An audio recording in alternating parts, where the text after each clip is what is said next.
나는 올해 45살.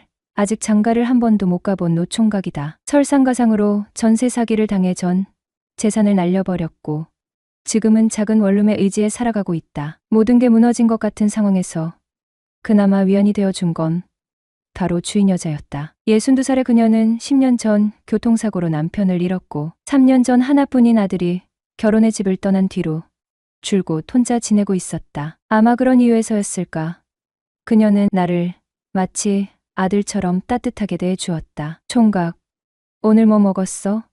밥 안 챙기면 몸 상한다. 그녀는 종종 밥상을 차려주곤 했다. 밑반찬이 떨어졌을 때도 이거 갖다 먹어. 너무 짜면 물에 헹궈 먹어도 되라며 밑반찬을 챙겨주었다. 그 따스한 마음은 삭막한 내 삶의 작은 위로가 되었다. 그녀의 마음 씀씀이에 보답하고 싶었다. 그래서 자연스럽게 원룸 관리 일을 도맡게 됐다. 어두운 복도에 전구가 나가면 갈아 끼우고 쌓인 우편물을 정리하며 종종 옥상도 청소했다. 어쩌면 나는 그녀에게 아들이 떠난 빈자리를 조금이나마 채워주는 존재였을지도 모른다. 밥 플러팅이라고 해야 할까요?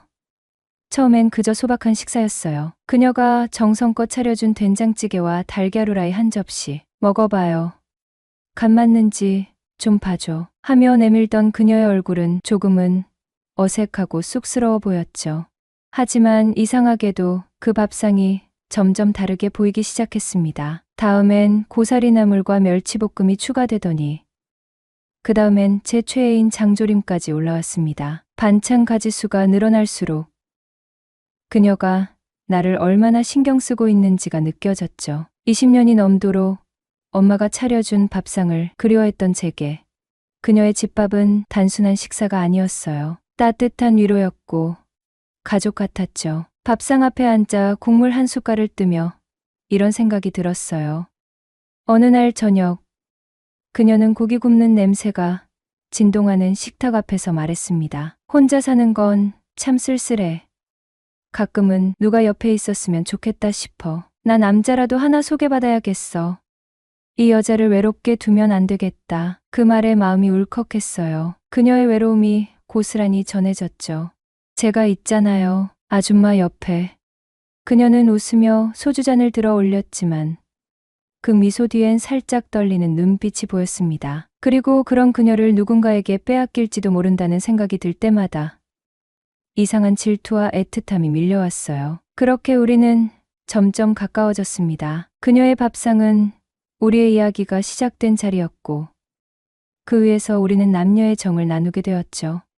저녁 7시 낮잠을 실컷 자고 일어나니 배가 슬슬 고파왔다. 간단히 해결해야겠다는 생각에 편의점으로 향하던 중 1층 주차장에서 주인 여자와 딱 마주쳤다. 총각, 이 시간에 어디가? 출출해서 라면이라도 하나 먹으려고요. 그녀는 한숨을 쉬며 고개를 절레절레 흔들었다. 에그, 뭐하러 라면을 먹어? 차는 없어도 우리 집에서 나랑 같이 먹어. 그렇게 나는 예상치 못한 초대를 받아 그녀를 따라 4층 주인 집으로 올라갔다. 총각, 뭐 좋아해? 달걀 프라이 어때? 네, 좋아합니다. 제가 뭐 도와드릴까요? 괜찮아. 그냥 거실에 가 있어. 다 되면 부를게. 고맙다는 말을 남기고 거실에 앉았다. 30분쯤 지났을까. 그녀가 밥 먹자며 부르는 소리가 들렸다. 순간 나도 모르게 눈물이 주르륵 흘렀다. 어릴 적 엄마가 밥상을 차려놓고 구르던 그 따스한 기억이 아련하게 떠올랐기 때문이다. 얼른 눈물을 훔치고 밥상 앞으로 나갔다. 밥상 위엔 밥, 배추김치, 동치미, 달걀 프라이, 된장찌개가 전부였다. 조금 실망했지만 내색하지 않았다. 감사한 마음으로 2그릇이나 먹어 치웠다. 며칠 후 저녁을 먹고 TV를 보고 있던 중 주인 여자에게서 전화가 왔다. 총각, 옥상으로 좀 와줄래? 그녀의 목소리가 다급했다. 서둘러 옥상으로 올라가니 그녀가 계단에 주저앉아 있었다. 원피스를 입은 그녀는 계단에서 미끄러져 고관절, 골절상을 입고 움직이지 못하는 상태였다. 총각, 나 좀 집에 데려다 줘. 네, 걱정 마세요. 제가 있잖아요. 나는 그녀를 조심스레 업었다. 그러나 그 순간 상황은 이상하게 흘러가기 시작했다. 근데 옷부터 갈아입어야겠는데요? 내 옷이 어째서?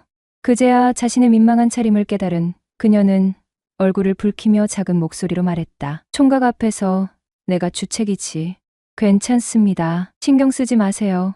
그녀를 방으로 데려다 놓고 나오려는데 그녀가 나지막이 말했다. 총각, 잠깐만 들어와 줄래? 괜찮아. 들어와도 돼. 그 말에 나는 심호흡을 하고 방 안으로 들어섰다. 그녀는 긴 머리를 들어 올리며 한마디를 던졌다. 총각, 지퍼 좀 내려줄래? 순간 머릿속이 하얘졌다. 어떻게 해야 할지 몰라. 그 자리에 얼어붙어 있었다. 남자가 왜 이렇게 숫기가 없어?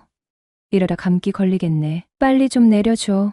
네, 알겠습니다. 그날 이후 나는 주인 여자를 다른 눈으로 보기 시작했다. 그녀의 웃음소리, 손끝의 섬세함, 그리고 알 수 없는 그 따뜻함까지 모든 것이 자꾸만 신경 쓰이기 시작했다. 11월인데도 초겨울 날씨에 제법 쌀쌀해지기 시작하는 날이었다. 주말에 늦잠을 자다 주인 아줌마한테 전화가 왔는데 보일러가 이상하다는 것이었다. 온수가 갑자기 미지근하게 나온단다. 주인 집으로 올라가 보니 거실에 난방이 되는 걸로 봐선 보일러 문제는 아닌 듯 싶었다. 자세히 살펴보니 실내 온도 조절기에서 온수 온도를 실수로 낮춰놓은 것이었다. 주말에 쉬어야 되는데 괜히 나 때문에 고생해서 어쩐데. 미안해서. 아뇨, 괜찮아요. 여기 온도만 올리면 뜨거운 물 나올 거예요. 그럼 잠시 기다리는 동안 여기 와서 따뜻한 커피라도 한 잔 들어요. 그럴까요? 간만에 여자랑 둘이 소파에 나란히 앉아 있는데 한참 동안 연애를 못 해봐서인지 뭔가 긴장감이 감돌면서 괜히 몸에 힘이 들어간다. 잠시 동안에 어색함을 쫓으려고 그랬을까? 주인 여자는 여지껏 왜 혼자 살고 있느냐? 총각이냐? 호구 조사가 이뤄졌다. 한번 파혼하고 나서 결혼을 포기했다. 주저리. 아줌마도 본인 얘기를 살짝 해주는데 10년 전쯤 남편이 교통사고로 죽고 예단이나 혼수입을 전문으로 하는 홈패션 전문점에서 일하며 홀로 지내고 있단다. 그러고 나오려는데 그녀가 붙잡는다. 고맙다면서 저녁 때 식사 대접을 하고 싶단다. 나는 됐다는데도 한사코 사양하는 것도 예의가 아닌 것 같아서 그럼 저녁 때 뵙겠다고 말씀드리고 내 방으로 돌아왔다. 저녁 약속한 시간에 그 집 초인종을 누른다. 네, 열려 있어요. 어서 들어와요. 뭐 차린 건 별로 없지만 맛있게 드세요. 전복 낙지, 한약재가 듬뿍 들어간 달백숙에 여러 가지 밑반찬으로 식탁을 꽉 채웠다. 이거 너무 진수성찬인데요. 아줌마는 커다란 닭다리를 떼어서 접시에 놓고 먹기 좋게 살점을 발라주신다. 사람이 나이 들면 더 잘 먹어야 돼. 많이 들어요. 아주머니도 좀 드세요. 나 신경 쓰지 말고 어서 들어요. 내가 닭다리를 한 입 베어 물자 그녀는 흐뭇한 표정으로 날 지켜보고 있다. 이런 집밥을 얼마 만에 먹는 건지 모르겠어요. 남자가 혼자 살면 다 그렇죠. 앞으로 집밥 생각나면 언제든지 와요. 정말요? 그럼 앞으로 원룸 관리는 제가 도맡아 하겠습니다. 에구, 그러려고 밥 먹으러 오란 소리 아니었는데. 아뇨, 세상에 공짜가 어딨습니까? 상부상조 해야죠. 상부상조? 그래요. 서로 돕고 살면 좋잖아요. 더군다나 서로 필요한 때 말이죠. 호호호, 서로 돕는 거 좋네. 그렇게 또 며칠이 흐르고 본격적인 겨울이 다가올 무렵 한방눈이 내리는 날이었다. 퇴근하고 동네 마트에 들러 이것저것 사고 있었다. 주인 여자도 장을 보러 나오셨는데 마주치게 되어 인사를 하게 된 것이다. 그리고 아줌마를 태우고 집까지 갔다. 집까진 10분 정도 거리였는데 차 타고 가면서 그동안 왜 연락 한 번 없었느냐? 혹시 자기가 부담스럽냐? 등등 물어보셨다. 그래서 내가 아줌마랑 계속 연락하고 지내면 찐으로 대형사고 칠 것 같아 일부러 피했다고 하니 혼자서 별 걱정을 다 한다면서 그러지 말고 이따가 자기 집으로 저녁 먹으러 오란다. 종종 집밥도 좀 먹고 그래야지. 라면만 먹으면 몸 상해라고 하시며 그래서 시간에 맞춰 4층 주인 집으로 향했다. 집안에서 이제 막 끓기 시작하는 김치찌개 냄새가 진동을 하고 그녀가 반갑게 맞아주었다. 김치찌개에 갓김치, 보쌈김치, 계란말이를 들고 오고 마지막에 밥까지. 그렇게 주인 여자와 둘만의 식사가 시작되었다. 총각은 사귀는 여자친구 없어? 없어요. 왜일까? 이렇게 듬직하고 잘생겼는데. 호. 그래요? 그럼 아주머니가 여자친구 해주실래요? 장난반 진담반으로 대꾸하니까 이 아줌마 얼굴이 발그스레해지더니 눈빛을 반짝이며 다 늙어빠진 과부가 그럼 쓰나? 호호호.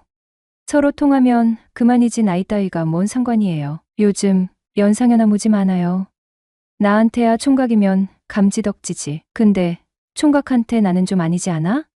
그렇지 않아요. 저한테도 아주머니가 분에 넘치는 사람인걸요. 아줌마는 살짝 당황했는지 연신 내가 왜? 라고 했지만 표정은 싫지 않은 눈치였다. 그분과의 관계는 어느새 알 수 없는 정이 들기 시작했어요. 아줌마라고 하기엔 몸매도 꽤 괜찮으셨고 그분을 떠올리다 잠을 설치는 날도 종종 있었죠. 그러다 어느 날 아줌마께서 저녁에 고기를 구워준다며 집으로 오라는 겁니다. 이상하게도 초대받은 그 순간부터 심장이 두근거리기 시작하더군요. 이게 뭐라고 설레지 싶은 마음으로 찾아갔죠. 식탁 위엔 구운 고기와 반찬들이 정갈하게 차려져 있었습니다. 우리는 처음엔 평소처럼 담담한 대화를 나눴지만 소주 한 잔씩 기울이다 보니 점점 깊은 이야기가 나오기 시작했어요. 나도 한때는 꽤 인기 많았었는데, 에이, 아줌마 지금도 인기 많으실걸요? 그 말에 아줌마가 코웃음을 치며 소주를 들이키더니 푸념을 늘어놓기 시작했죠. 남자가 그리울 때가 종종 있어.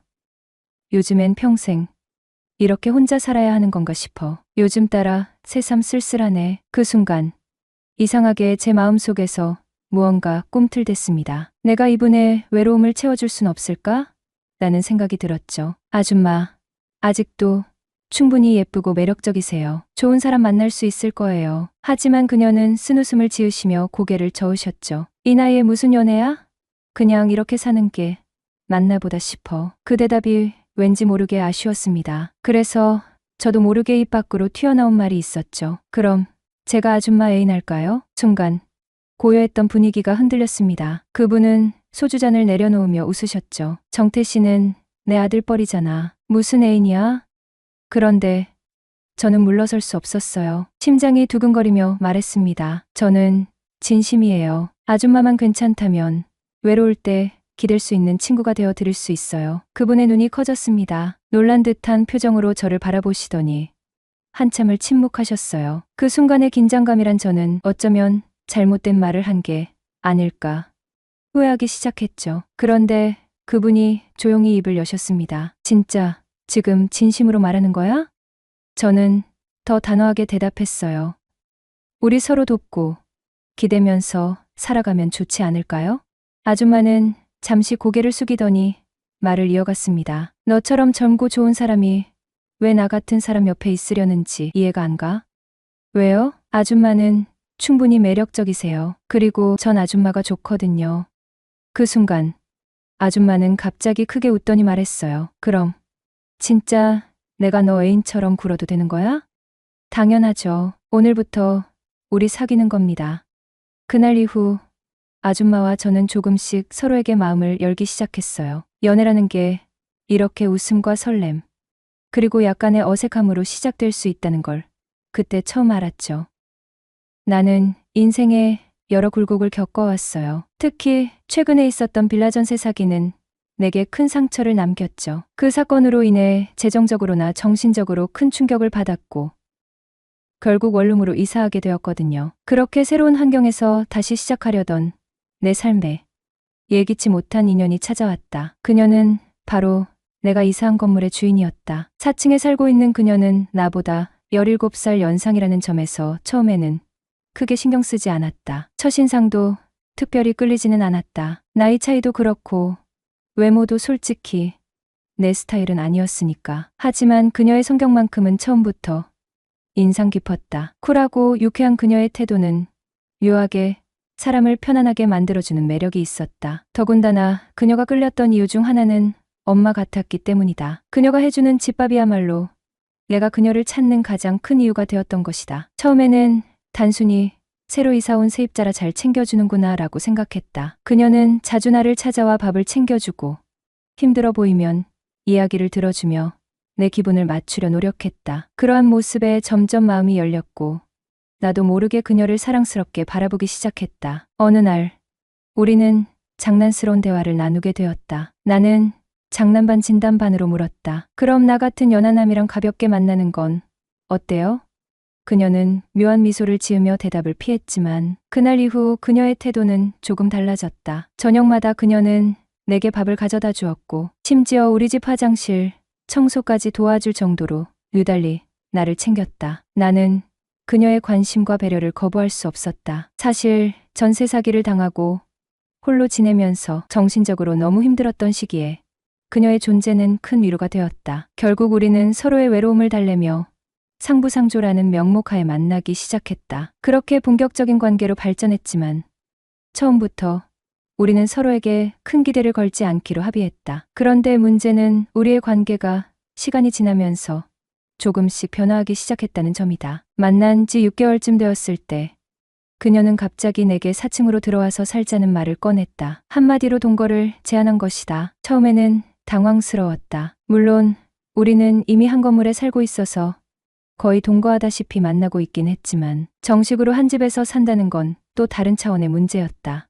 그녀가 싫은 건 아니었기 때문이다. 하지만 현실적으로 생각해보면 나이 차가 너무 많이 난다는 점에서 망설여졌다. 그녀도 나도 이번 생에 마지막 연애라는 생각으로 시작한 관계이기에 더 신중하게 결정해야 한다고 느꼈다. 지금 우리의 관계는 묘하게 어정쩡한 상태에 놓여 있다. 그녀는 마치 우리가 정식으로 연애하는 사이인 것처럼 행동하지만 나는 여전히 상부상조라는 우리의 초기 합의를 떠올리며 스스로를 다잡고 있다. 나는 그녀에게 솔직하게 나의 생각을 전해야 할까? 아니면 이대로 자연스럽게 흘러가는 대로 두어야 할까? 그녀와의 관계가 나에게 주는 위안과 즐거움은 분명 크지만 미래를 생각하면 머리가 복잡해진다. 결국 나는 한 가지 결론에 이르렀다. 우리 사이에 분명한 합의가 없다면 관계는 점점 더 복잡해질 뿐이다. 나는 그녀와의 관계가 소중하기에 더 이상 어정쩡한 상태로 두고 싶지 않다. 그녀와의 인연을 소중히 여기며